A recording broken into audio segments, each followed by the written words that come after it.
Conference कोई कर्मकांड नहीं है। सुशासन देने का प्रभावी उपकरण ये कॉन्फ्रेंस है। और सुशासन का मतलब सब स्पष्ट रूप से आप समझ लें,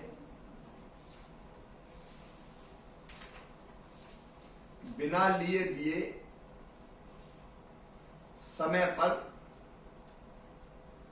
जनता को शासन द्वारा दी जाने वाली सुविधाओं का लाभ मिलना चाहिए। मुख्यमंत्री शिवराज सिंह चौहान आत्मनिर्भर मध्य प्रदेश की रोड मैप को लेकर पूरे एक्शन मोड में आ गए हैं। उनका अब तक का सबसे सख्त अंदाज बुधवार को उस समय देखने को मिला जब उन्होंने कलेक्टर कमिश्नर कॉन्फ्रेंस में दो टूक शब्दों में अफसरों को ताकीद किया। मुख्यमंत्री ने कहा, सरकार की सुविधाओं का लाभ हर हाल में जनता को मिलना चाहिए। ये पिछली सरकार नहीं है कि ले देकर काम हो जाएगा, अब पोस्टिंग का आधार मेरिट होगा। आत्मनिर्भर एमपी के रोड मैप पर फोकस होकर काम तो करना ही है। रूटीन गवर्नेंस में रोजमर्रा के काम ना रुके, लोग परेशान ना हो। शासन की योजनाओं को जमीन पर उतारना है। आचरण और व्यवहार आदर्श स्तर पर होना चाहिए। जनता और पार्टी कार्यकर्ताओं का सम्मान होना चाहिए। विभागों की रेटिंग होगी, जिलों की रेटिंग होगी। कलेक्टर, एसपी, कमिश्नर, आईजी सब शासन के प्रतिनिधि हैं। ये कोई शोभा की वस्तु नहीं है। हम इतने बड़े बन जाए कि कोई मिल ही नहीं पाए, ये नहीं चलेगा।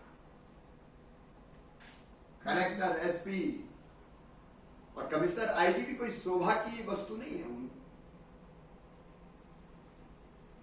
उनको भी अपनी भूमिका निभानी पड़ेगी। वर्चुअल मीटिंग में राज्य की पूरी ब्यूरोक्रेसी शामिल थी। सभी कमिश्नर, पुलिस महानिरीक्षक, कलेक्टर और पुलिस अधीक्षकों के अलावा मुख्य सचिव, सभी विभागों के प्रमुख सचिव मुख्यमंत्री से सीधे जुड़े थे। इस मीटिंग में कटनी कलेक्टर को उन्होंने फटकार भी लगाई। उन्होंने दो टूक कहा, कंधे पर वही बैठेगा जो काम करेगा।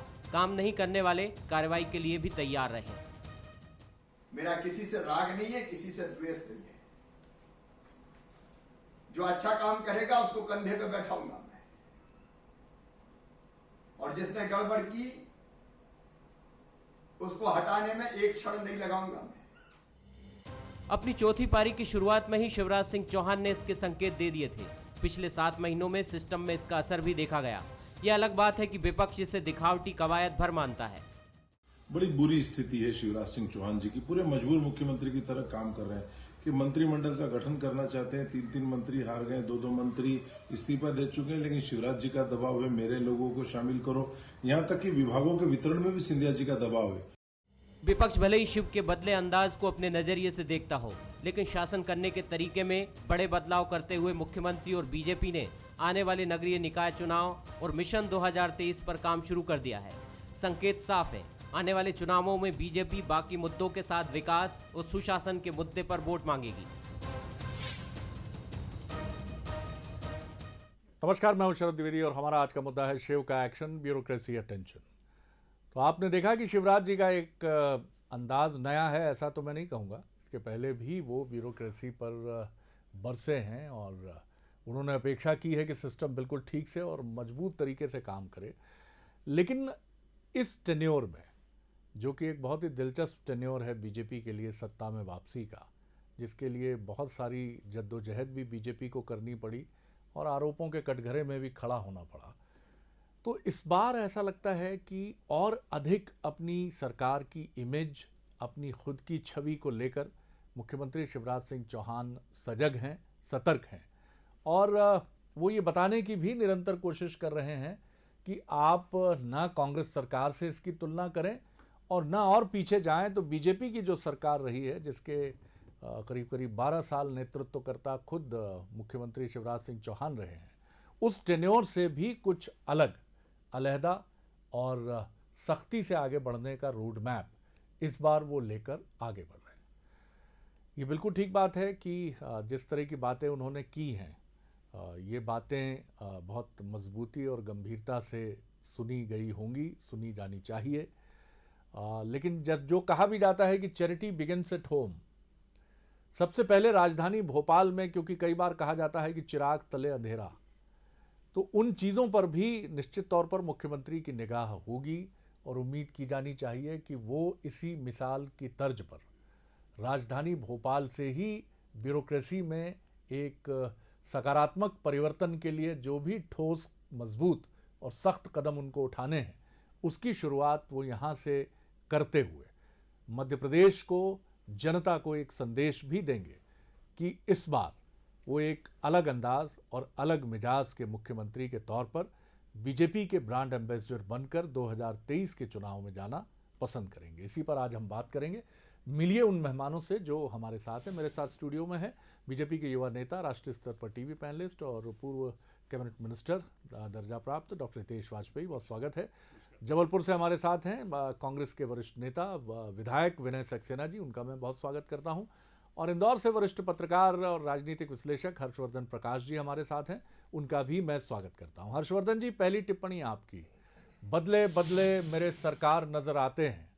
मैं ये नहीं कहूँगा इसके आगे का जो जुमला है, क्योंकि मैं उसको इस तरह से एडजस्ट करूँगा कि परिवर्तन के बड़े आसार नजर आते हैं, बदले बदले मेरे सरकार नजर आते हैं।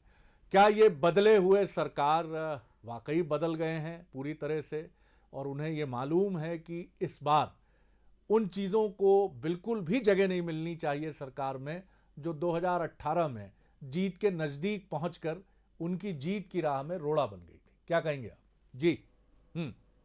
हर्षवर्धन जी। देखिए, दो बातें हैं शरद जी। पहली बात तो ये है कि इसमें कोई शक नहीं कि मार्च के बाद से लेके अब तक प्रदेश की नौकरशाही में कोविड-19 के प्रकोप के कारण एक किस्म की जड़ता आ गई है। लोग और अधिकारी उस तरीके से मुलाकात नहीं कर पा रहे हैं जैसा कि लोग पहले किया करते थे। इससे जनता की समस्याएं भी बढ़ रही हैं। ये तो अपने आप में स्थिति है ही। दूसरी बात, शिवराज सिंह चौहान को जब वो मुख्यमंत्री बने थे उपचुनाव से पहले, तब उनके हाथ एक तरीके से बंधे हुए थे। उनको अपनी सरकार को दोबारा सत्ता में लाने के चैलेंज का सामना करना पड़ रहा था। लेकिन अब उनके पास बहुमत है, अब उनके पास ताकत है। तो अब मुझे लगता है कि शिवराज सिंह चौहान 2.0 वर्जन हम लोग देख रहे हैं। और शिवराज दिखाना चाहते हैं पॉलिटिकली कि सत्ता के समीकरण उनके हाथ में है। सिंधिया का भाजपा में आना, उसके बाद निसंदेह भाजपा में परिवर्तन तो हुआ है। सिंधिया भी एक नए शक्ति केंद्र के रूप में उभरे हैं, दबावों की बात कही जाती रही है। तो शिवराज सिंह चौहान अब जता रहे हैं, बता रहे हैं कि वे मुख्यमंत्री पूरी ताकत से बन चुके हैं, प्रदेश में एक बदलाव चाहते हैं। और निसंदेह उनकी निगाहों में जो लक्ष्य है वो 2023 का अगला विधानसभा चुनाव है कि उनको दोबारा जब सत्ता चाहेंगे तो यही कार्यकाल, यही 3 साल का कार्यकाल जनता के सामने पेश करना चाहेंगे। इसलिए शिवराज सिंह चौहान जो बदले हैं उसका लब्बो-लुआब यही है। जी विनय जी, मैं आपकी तरफ आ रहा हूँ। आलोचना आपका धर्म है, लेकिन ज़रूरी नहीं है कि हर जगह आलोचना हो। ये हम सोचते हैं, यानी मीडिया से जुड़े लोग, जो अच्छी चीज़ें हैं वो अच्छी चीज़ें और अच्छी और बेहतर, क्योंकि मध्य प्रदेश बीजेपी और कांग्रेस के साथ साथ मध्य प्रदेश की जनता और इसके नागरिकों का है, जिसका हिस्सा आप भी हैं और मेरे साथ बैठे बीजेपी के युवा नेता डॉक्टर वाजपेयी भी हैं। तो जो चीज़ें बेहतर हों, ये सही मौका है कांग्रेस के लिए भी कि आप सरकार पर एक इस किस्म का सकारात्मक दबाव भी रखें। और बाकी जो राजनीतिक धर्म वाला है वो दबाव तो रहेगा ही, वो तो आपका धर्म ही है, लेकिन ऐसा दबाव भी रहे कि जो सरकार की मंशा है वो मंशा भी पूरी हो, और जनता की जो मंशा है उसके संरक्षक बनकर, कस्टोडियन बनकर आप सामने आए। किस तरह देखते हैं आप शिवराज जी के इस बदले हुए अंदाज को? विनय जी। जी सर जी। मैं सबसे पहले तो शरद जी, आप सबको, हर्षवर्धन जी को, हितेश जी को नमस्कार करता हूं, और आपकी नागरिकों को जो आपके दर्शक देख रहे हैं सर। महत्वपूर्ण बात यह है कि जो विषय है वही ये दिखाता है कि कहीं ना कहीं बदले बदले सरकार नजर आते हैं। क्योंकि शिवराज सिंह जी का जो पिछले 14 साल का कार्यकाल है उसमें जो बुरे हालात थे वो सबके सामने हैं। तो इसलिए मेरा मानना है कि सरकार को बदले नजर आना भी चाहिए, क्योंकि जनता के मुख्यमंत्री हैं, और जनता का मुख्यमंत्री अगर अपने कामों को, अपने बोलने को, अपनी घोषणाओं को, अपने वादों को, अपने जो बोले गए कथन है उस पर अगर कायम नहीं रह पाता है तो जनता कहती है कि ये बोलने वाला मुख्यमंत्री है। मैं तो चाहता हूं कि मध्य प्रदेश की जनता का भला हो, जैसा जैसा आज उन्होंने कहा है और पहले भी कहा है जी, उसमें अगर वो 2-5% भी अगर अक्षरशः साबित हो जाएं तो मुझे लगता भला होना चाहिए जनता का। इसमें किसी को खुशी नहीं होगी क्या कांग्रेस हो या भाजपा हो, सबका एक उद्देश्य होता है जनता का सबसे पहले भला हो। लेकिन किसी मुख्यमंत्री का ये कहना कि अब मैं छोड़ूंगा नहीं, अब कंधे पे बैठा लूंगा, इसका मतलब है कहीं ना कहीं कोई कमजोरी है जो वो स्वीकार कर रहे हैं कि उनसे पहले नहीं कर पाए वो। और जैसा हर्षवर्धन जी ने कहा कि जड़ता आ गई प्रशासन में, कोरोना के नाम पे चुनाव हो रहे हैं, मेले भर रहे हैं, सब कुछ हो रहा है, लेकिन जनता के काम नहीं हो रहे हैं। मैं तो मानता हूं कि जब हर जगह आपने छूट दे दी है खुलेआम, तो अब जनता के काम करने की शुरुआत सरकार करे। अभी तक उनने कुछ नहीं करके दिखाया, आपस में उपचुनाव में लगे रहे और सरकार बनाने में लगे रहे। अब कम से कम जनता को सरकार मान ले। जैसा माननीय मुख्यमंत्री जी कहते हैं कि मेरे तो भगवान है जनता, मेरे तो लोग भांजे हैं, बहनें हैं, लेकिन ये सड़क पे जमीन पे उतरता कहीं दिखता नहीं है। और हम लोग इसके प्रत्यक्ष गवाह इसलिए हैं क्योंकि हम लोग रोज सड़कों पे रहते हैं और हम लोग ये महसूस करते हैं कि अफसरशाही में नियंत्रण नहीं है। आप कितनी भी रेटिंग तय कर ले, रेटिंग नहीं हो रही है। सड़कों पर बड़े नेता आपके नजर नहीं आ रहे हैं अभी। मैं तो चाहता हूं शिवराज सिंह जी मेरा कहना है हम लोग छोटे नेता ही अगर नजर आ रहे हैं तो बड़े नेताओं वो अपना काम कर रहे हैं, हम अपना काम कर रहे हैं। मुझे नहीं पता आप किसके बारे में कह रहे हैं, हर व्यक्ति अपना जिम्मेदारी से काम कर रहा है। और मेरा ये मानना है कि इस प्रदेश की जनता चाहती है कि आने वाला 2021 जो है चुनाव मोड की बजाय अगर जनता की सेवा के मोड में आ जाए तो मुझे लगता है प्रदेश की जनता का भला होगा। और आपके चैनल का जो उद्देश्य है, और आदरणीय हर्षवर्धन जी और हितेश जी भी जिम्मेदार है, वो भी मानते होंगे कि हम लोग जनता की सेवा में दिखने लगे। सर, आपने बहुत संयमित और बड़ी बैलेंस्ड प्रतिक्रिया दी है, मैं उसके लिए आपको धन्यवाद दूंगा, क्योंकि यही लोकतंत्र की गरिमा है कि ठीक है, अच्छा है दिल के साथ रहे पास बाने अक्ल, लेकिन कभी कभी इसे तन्हा भी छोड़ दे। कभी कभी cutting across the party line इतनी भी ज़रूरत नहीं है सर, यहाँ cutting across the party line की भी ज़रूरत नहीं है, भारी शब्द है ये तो, लेकिन इतना ज़रूर है कि दलगत राजनीति में हर समय डूबे रहना, हर समय स्नान करते रहना, हर समय उसी के बारे में सोचते रहना, इससे थोड़ा सा तो हटना पड़ेगा। तो इसीलिए बहुत अच्छा लगा मुझे सुनकर कि आपने मध्य प्रदेश के हितों की बात की है, और जो बातें की हैं मैं उनसे अधिकांश बातों से इत्तेफाक करता हूं, खासतौर से इससे कि जनता के लिए भी अब एक सक्रिय प्रशासन सामने आना चाहिए। डॉक्टर वाजपेयी। देखिए शरद जी, मैं धन्यवाद दूंगा विनय जी का भी और हर्षवर्धन जी का भी, जिन्होंने कुछ बिंदुओं को बहुत स्पष्टतया रख दिया है। और ये बात सच है, मतलब इस बात को मैंने आपके पुराने कार्यक्रमों में भी कभी कभी कहा है कि देखिए, सरकार जो होती है उसके दो हिस्से होते हैं। माननीय प्रमोद महाजन जी हमको ये सिखाया करते थे, आज वो है नहीं, लेकिन वो बहुत अच्छे से इस बात को सिखाते थे कि एक होती है परमानेंट गवर्नमेंट, एक होती है टेम्परेरी गवर्नमेंट। टेम्परेरी गवर्नमेंट मतलब राजनीतिक प्रतिनिधि, क्योंकि वो हर 5 साल में चुनकर आते हैं जाकर, और एक होती है परमानेंट गवर्नमेंट जो यूपीएससी, पीएससी और बाकी सेवाओं के थ्रू सरकार में जाती है। तो सरकार के 2 हिस्से होते हैं। तो जब राजनीतिक फैसले आप लेते हैं, शिवराज जी ने जैसे लिए पिछले कार्यकाल में भी 16% से ब्याज को घटाते हुए 0 तक लाया, जो भी श्रृंखला है एक शरद जी, और वो राजनीतिक फैसलों को प्रशासनिक अमला यदि ठीक तरीके से एक अंतिम व्यक्ति तक नहीं पहुंचा पाता है, फैसले तो हो गए, कैबिनेट में हो गए, मुख्यमंत्री जी ने घूम घूम कर अपना शरीर काला कर दिया उन्होंने। मैंने बहुत अच्छे से उनकी यात्रा देखी है शरद जी, 2018 की भी 3 यात्राएं लगातार आपको याद होंगे, तीसरी चुनाव की भी मैं शामिल कर रहा हूँ प्रचार की। बेतहाशा मेहनत करी उन्होंने जी, और शायद ही कोई ऐसा क्षेत्र है, वर्ग छोड़ा होगा जिसके लिए उन्होंने कोई निर्णय नहीं लिया हो, अनिर्णय की स्थिति हो या बजट का अभाव हो, उसको भी कुशल प्रबंधन से लेकर आना।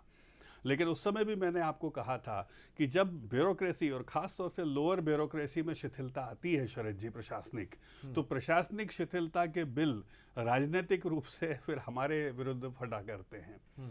तो ये बात हमको हमेशा महसूस होती आई है, और मुझे लगता है ये शिवराज सिंह चौहान जी वाकई में 15 साल के मुख्यमंत्री, जिसमें 15 महीने का आत्मचिंतन का विंडो भी शामिल है। तो ये हमें बहुत विशेष रूप से मैं इसलिए उल्लेखित कर रहा हूँ कि उन 15 महीनों में भी मैं उनके संपर्क में रहा, और उन्होंने इस बात के संकेत दिए थे शरद जी कि हमें किन चीज़ों में कसावट लानी चाहिए थी और हम नहीं ला पाए, क्योंकि हर व्यक्ति सोचता है कि इतने सब करने के बावजूद हम कैसे एक छोटे मार्जिन से रह गए कुछ सीटों से। और हालांकि विनय जी जैसे अच्छे विधायक भी हमको विधायिका में देखने को मिले हैं फलस्वरूप, लेकिन कोई भी दल सत्ता में आने के लिए ही संघर्ष करता है। तो 23 के लिए हमारे पास केवल 2 बजट हैं, और 2 बजट में हमारा बेहतर प्रबंधन हो और डिलीवरेंस हो शरद जी, क्योंकि देखिए हाँ, कम समय में कम पैसे में हम अधिक काम कर पाएं तो कम से कम अच्छा व्यवहार करें, हम लोगों से मिले, लोग मिले। विनय जी यदि कलेक्टर को, कमिश्नर को फोन करते हैं विधायक के नाते, तो एक विधायक के नाते जो उनको रिस्पांस मिलना चाहिए, उनका अधिकार है ये। तो मुझे लगता है जब इन बातों को हम करते हुए दिखेंगे प्रशासनिक रूप से, तो जो हमारा 18 में एक थोड़ा सा मार्जिन रह गया था शरद जी, मुझे ऐसा लगता है उसमें बहुत बड़ा इंप्रूवमेंट होगा। और सत्ता का उद्देश्य यही होता है। तो accountability, responsibility and authority with due responsibility and accountability, यानी आप अथॉरिटी रखिए पर अथॉरिटी के साथ साथ आपकी जवाबदेही होना चाहिए, ये बिल्कुल ठीक, संवेदनशीलता होना चाहिए। तो मुझे तो बहुत अच्छा लगा और बिल्कुल it is a curtain raiser for rest of the 3 years और मैं इसको बहुत वेलकम करता हूँ।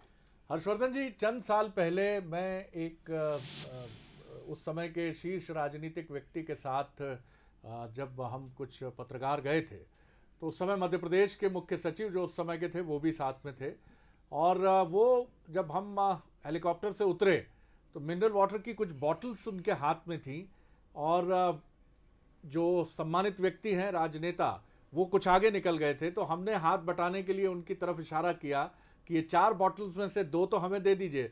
तो उन्होंने कहा नहीं, आप हमारे मुख्यमंत्री के साथ आए हैं, आप उनके साथ उनका काम देखिए, ये मैं चूंकि आप मेहमान की तरह हैं हमारे साथ, तो ये मेरी जिम्मेदारी है कि मैं इस चीज़ को देखूं।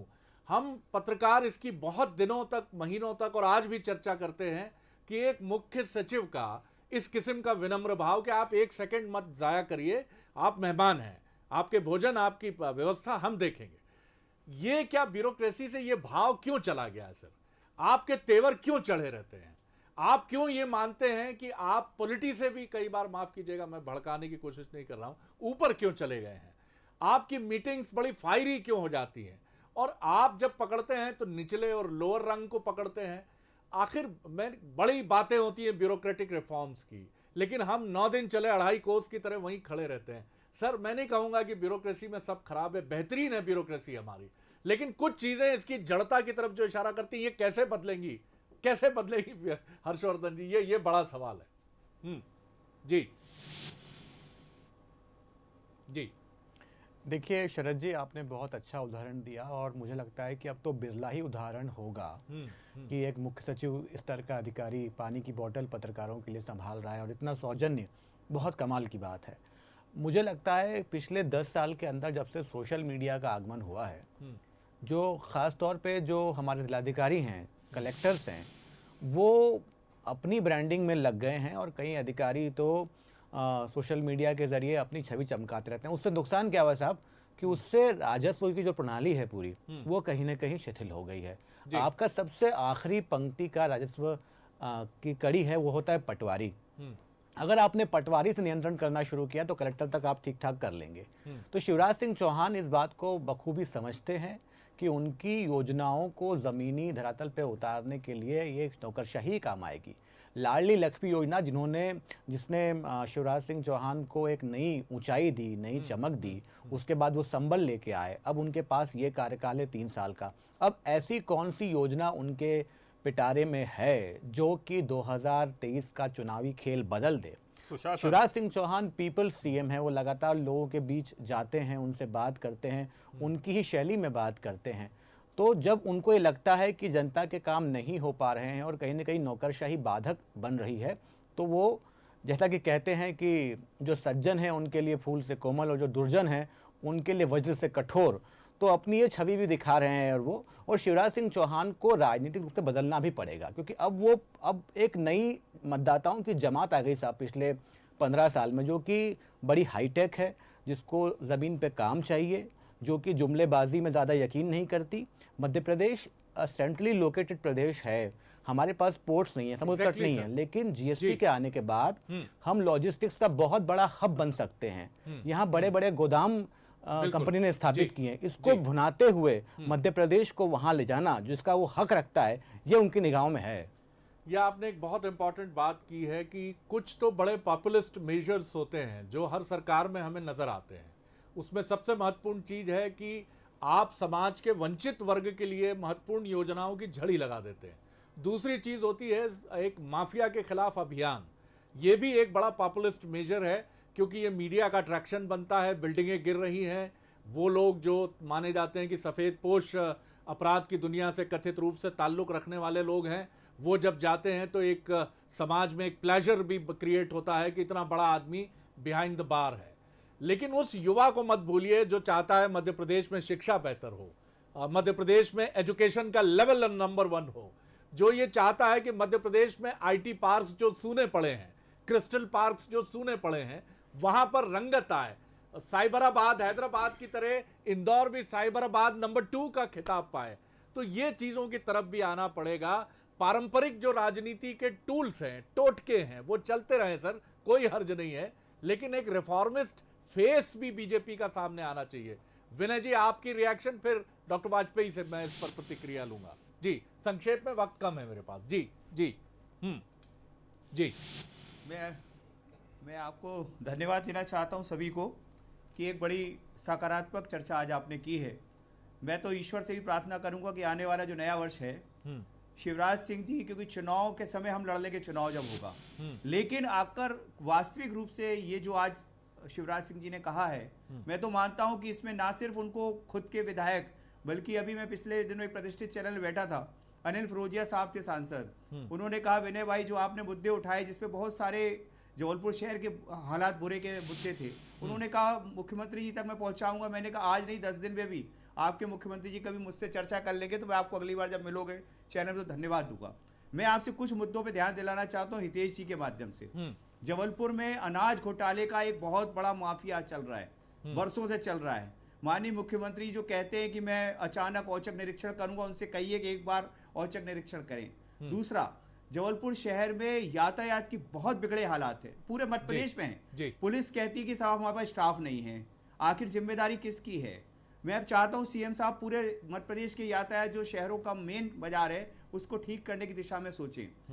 पूरे मध्य प्रदेश की नगर निगम में अधिकारी कह रहे हैं साहब आत्मनिर्भर बनाने को बोल दिया, एक बल्ब खरीदने का पैसा नहीं हमारे पास, जबकि रोज आप कुर्की करके मकानों की टैक्स वसूल रहे हो जबरदस्ती। पूरी टीम पहुंच जाती है, गैंग पहुंच जाती है, आम नागरिक बहुत त्रस्त हो रहा है। एक और गंभीर मुद्दा है, आदरणीय हितेश जी और हर्षवर्धन जी के लिए कहना चाहता हूं, आने वाले समय में जबलपुर सहित पूरे नगर निगमों पर मध्य प्रदेश सरकार एक कलेक्टर गाइडलाइन में टैक्स पॉलिसी ला रही है, जिसपे मैं आपका ध्यान आकर्षित कराना चाहता हूं। मध्य प्रदेश के नागरिकों की कमर तोड़ देगी, क्योंकि ये अधिकारी जो हैं ये खेल खेलने वाले, सिर्फ और सिर्फ वसूली पे अगर सरकार का ध्यान है, पूरे मध्य प्रदेश की जो सरकारी संपत्तियां वो बेचने के रोज टेंडर आने लगे।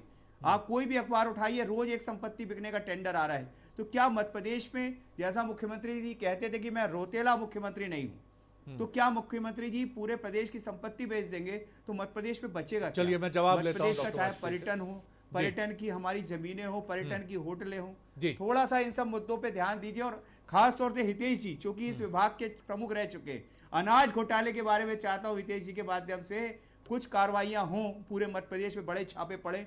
बालाघाट का घोटाला दबा दिया गया, जबकि पीएमओ से निर्देश आए थे। ये सब चीजें कहीं दिखाती कि माननीय शिवराज जी कहते कुछ है लेकिन कर नहीं पाते। जी, डॉक्टर हितेश वाजपेयी कुछ गंभीर बातें भी की हैं, लेकिन मैं वो भी याद दिला दूं आपको कि अब मध्य प्रदेश सर बदलना भी चाहता है। हम चाहते हैं लखनऊ हो हम, मतलब मैं कहता हूं कि हमें कोई कमी नहीं है, हमसे आगे आज भी लखनऊ है, हमसे आगे आज भी जयपुर है, हमसे आगे हैदराबाद है। सर हमें क्या कमी है सर? हम भी क्यों नहीं चमकते इस तरह? जी देखिए शरद जी, मेरे तो मन की बात कहेंगे तो मैं 3 साल पहले भी शिवराज जी से अपेक्षा रखता था, और शायद शिवराज जी उस समय भी इस चीज़ को, सुशासन का जो प्रशासनिक हिस्सा है, जैसा मैंने बोला, वो महसूस करते थे, ऐसा नहीं कि नहीं करते थे, पर लंबे समय से सब उनके साथी थे। तो वहाँ पर कहीं ना कहीं उस चीज़ पर वापस आना ये एक बहुत मजबूत कदम है। और मुझे बहुत अच्छा लगा विनय जी जैसे विपक्ष के विधायकों ने भी जन केंद्रित जो बातें हैं उनको रखा। और विनय जी, मैं आपको विश्वास दिलाता हूँ कि यही शिवराज जी हैं जिनके नेतृत्व में साहब हमने गेहूँ को ठीक किया पीडीएस के। आप कहीं भी हाथ डालिए, आज आपको हमारा मध्य प्रदेश सबसे बेहतर गेहूं बनता है। आप हाथ डालेंगे तो आपको निकलेगा। यदि 10-20 बोरियों में भी मिट्टी निकल आती तो हेडलाइन बना करती थी, और उसके बाद क्या होता था आप सब लोग जानते हैं। हमें धान में ये प्राप्त करना है। बिल्कुल आपका विषय बिल्कुल ठीक है, क्योंकि जबलपुर अंचल में बार बार इसकी शिकायत आती है।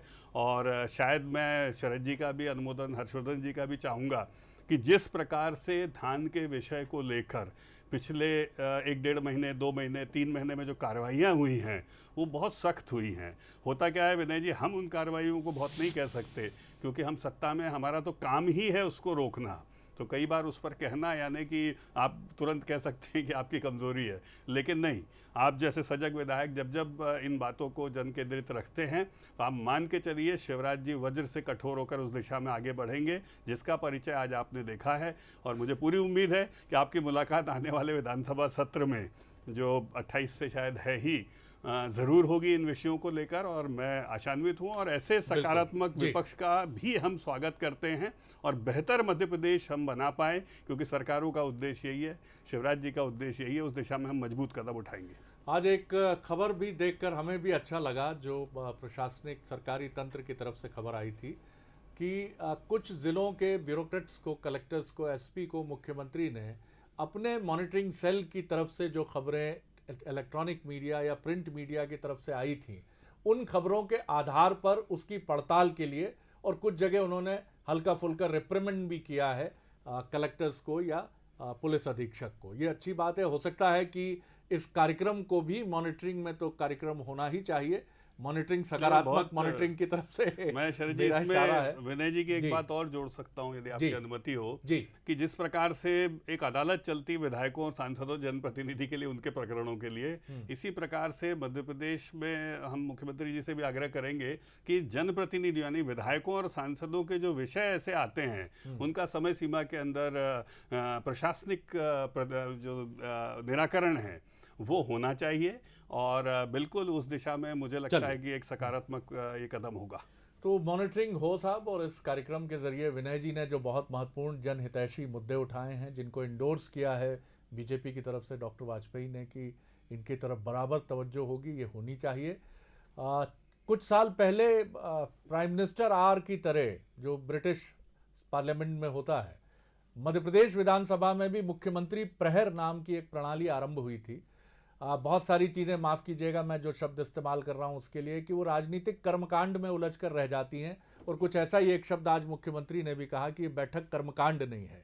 कर्मकांड से निकलकर अगर मुख्यमंत्री, हम सुझाव देने के अधिकारी हैं भी, और कई बार द्वंद्व होता है कि क्या नहीं भी हैं, लेकिन मुझे लगता है कि विपक्ष के विधायकों से मिलने का एक प्रहर विधानसभा के भीतर या बाहर नियमित रूप से होना चाहिए, क्योंकि उनके पास जो मुद्दे हैं वो मध्य प्रदेश के मुद्दे हैं। हर मुद्दा ट्रांसफर पोस्टिंग से जुड़ा नहीं होता है, क्योंकि विधायक को 5 साल बाद अपना रिपोर्ट कार्ड लेके जनता के पास जाना है। तो अगर ये पहल भी शुरू होगी तो ये एक बड़ा रिफॉर्मिस्ट कदम होगा, और लोकतंत्र की मजबूती और उसकी बुनियाद को सशक्त करने के लिए जरूर होगी। जी बिल्कुल, हम अपेक्षा करेंगे। डॉक्टर वाजपेयी, बहुत धन्यवाद आपका, धन्यवाद विनय जी का, और धन्यवाद हर्षवर्धन जी का। और इस बातचीत ने वाकई उम्मीद से भरा है, और हमने जिन मुद्दों पर बहुत सकारात्मक होकर बात की है, काफ़ी समय बाद इस बहस से ऐसा लगता है कि कोई कड़वाहट या तिक्तता लेकर हम उठ नहीं रहे हैं। नमस्कार।